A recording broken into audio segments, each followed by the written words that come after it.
G'day everybody, welcome to another episode of Botany Danny. I'm a plant and aquarium hobbyist from Australia, loves sharing my passion for looking after fish and plants and sharing it with you, the watchers. Today I'm going to be talking about beginner algae eater fish that you can use if you're starting out your first aquarium for the first time. I'm mainly going to be talking about my experiences, my thoughts, and what I've been able to experience with the species I'm about to chat about. I'll even share with you a couple of stories, and I hope you can subscribe and join me for the journey. Let's get it started. The first story I want to share with you is about the tank that is behind me. Now, this is one of those tanks which I have absolutely struggled with. I think this is probably the 5th iteration, maybe 6th iteration that this tank has encountered. I've finally gotten it to a point where, you know what? I'm pretty happy with how it's going, and it's kind of self-maintaining itself. At the moment, I've got a variety of fantails in here, as well as 2 Siamese algae-eating fish. And a little story, when I first set up this tank, I had this big monumental rock in it with some goldfish that swam around it. The light was really, really low and really strong and really powerful. And so what happened in my tank is that I started to have this green film that kind of went over the glass. And then the rock started having this kind of hairy black algae growing over it. And I scrubbed and every time I scrubbed, the algae just kept coming back. And I just had no idea how to get rid of it. It wasn't until about 6 iterations later, I was like, you know what? I don't think I can fight the algae. Algae can grow like everywhere. Like, it is the most fastidious plant that you can probably find in nature. And I thought, you know what? I need to use my knowledge of biology to battle this kind of issue. And so I was looking for, beginner and easy to look after freshwater tank fish. And I came across some species that are perfect for beginners. The first species I want to talk about is the Siamese algae-eating fish. They are these really small, slender-looking fish that kind of have a black stripe all the way along their body, and they have 2 little whiskers at the front. But basically, they are really hardy fish that kind of prefer to live in about groups of 2 to 4. I always like to have this philosophy that if I'm building a cool or inviting freshwater fish into a new tank, I don't like introducing solo fish, mainly because I have this sense that they feel really lonely. They like to live in greater numbers, so they feel a little bit more protected. And I always try to think about building a tank as if you're building a community center, a place where fish can kind of socialize with each other, live in harmony, but also have friends that they can kind of feel more happier with. And when you introduce a single fish into a tank other than a betta, I kind of feel really sorry for those sorts of fish, because I'm like, who do they have to socialize with? They really literally on their own. So Siamese algae eaters are really cool because they're really cheap to get. They're very hardy. They will eat pretty much all the algae in your tank.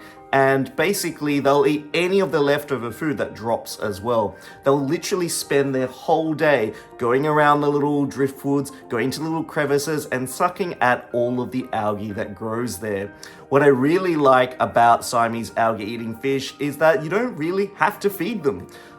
Every now and then I might drop in a little bit of blanched zucchini just to give them a little bit of a treat, but most of the time the algae in your tank is going to keep them feeding constantly. And in fact, sometimes, actually after a short while, you'll see that these Siamese algae eaters are gonna literally grow really big in size just because they're just cleaning and constantly feeding and eating all the time. You do have to keep your eye on some of the water parameters though, to make sure that they've got the right temperature and they've got other social fish to kind of keep them safe or give them that sense of protection, because they can dart around a little bit, especially if they're scared. I know the 2 Siamese algae eaters they have in the tank behind me, when I first introduced them, they do have a tendency to swim around and dart around and jump, but now they've actually settled in. They'll often come out of the logs.